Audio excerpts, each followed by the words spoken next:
call with the other ministers and Mr. Carney today? It was a good call. We got a debrief with respect to the meeting that Prime Minister Carney had with President Trump, of which it appeared, as we had mentioned yesterday, it went pretty good. And I think it went as good as it could be expected. We seem to be on a little bit more positive relationship path. That is what I was hoping for coming out of this meeting. And credit to Prime Minister Carney, and now he should have the opportunity, I think, to meet again when we get to the G7 in Banff, when we find our way into June. And we'll continue as subnational leaders to educate and advocate on behalf of the industries that matter to the constituents for us in Saskatchewan, but to other premiers in other parts of Canada. So I think a positive meeting, and I thank him for the debrief today, and I think it went really well. Does that give you hope for the relationship with the U.S. going forward and maybe something being done about tariffs? Yeah, I've always had hope with respect to the relationship with the U.S., and I've always felt that we were going to find a path through this, as bumpy as that might be in the meantime, so to speak. And I would continue to say that not only do I have hope that relationship will be preserved, but I think it may be improved on as we ensure that we grow the North American economy, North American energy dominance, North American opportunities, and keep our North American economy as competitive as possible relative to some other continental economies around the world that are the actual competitors. How do you think premiers are feeling across the board after this phone call? What's the general feeling like? I think fairly positive. I think there's an acknowledgement that there's still some road to travel with our relationship with President Trump and his administration, and there'll be some tough conversations to be had.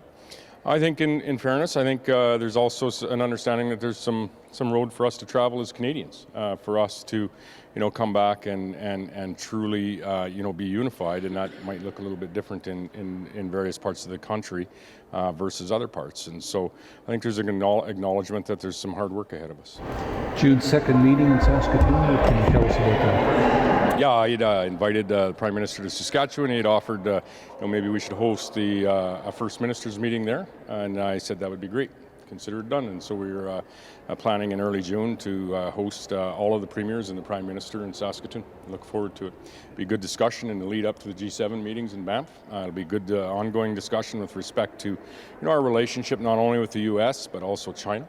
And I think in the meantime, and even after that, some good discussion on how we can really bring Canadians together in light of a fairly divisive election and a fairly divisive time.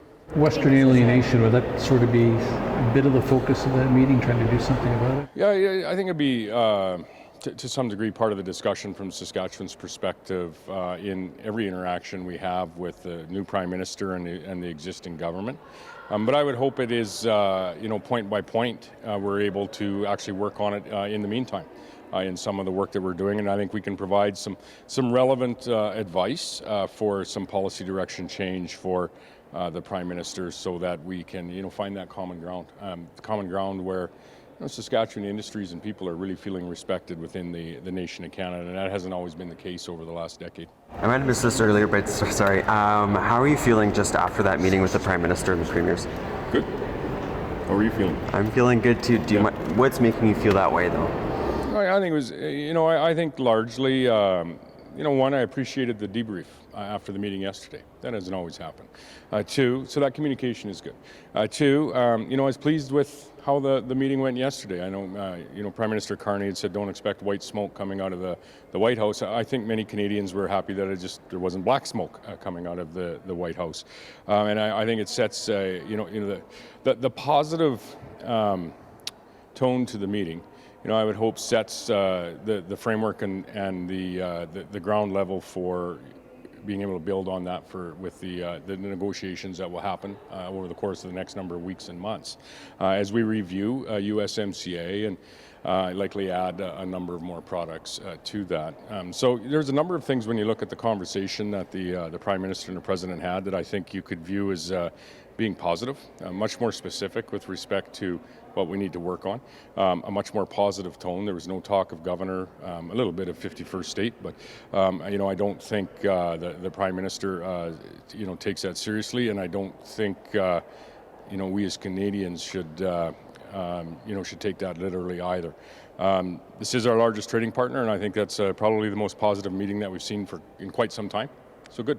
And just your asks to Carney, Bill C-69, clean electricity regulations, emissions cap. I mean, how are you feeling about him addressing those issues that you raised? I think he's open to having conversations on each of those topics, and I would urge him to, and I would urge those that might be part of his cabinet and caucus to, look at not only those policy initiatives, but how you're arriving at policy a little bit differently than maybe we have in the last 8 or 10 years. And that leadership starts at the top, and if we truly are going to, find our way to a better spot in Canada where all Canadians, including those in Saskatchewan, and I'll speak on behalf of Saskatchewan, feel truly included in the policy development and ultimately the policies that come out of Ottawa. And I don't think that's been the case the last 8 to 10 years. I hope it is moving forward, but there is some definite change in existing policies that need to happen in order for us to legitimately restart the relationship that we have. Everybody's going to have to give a little. I've said that, I'm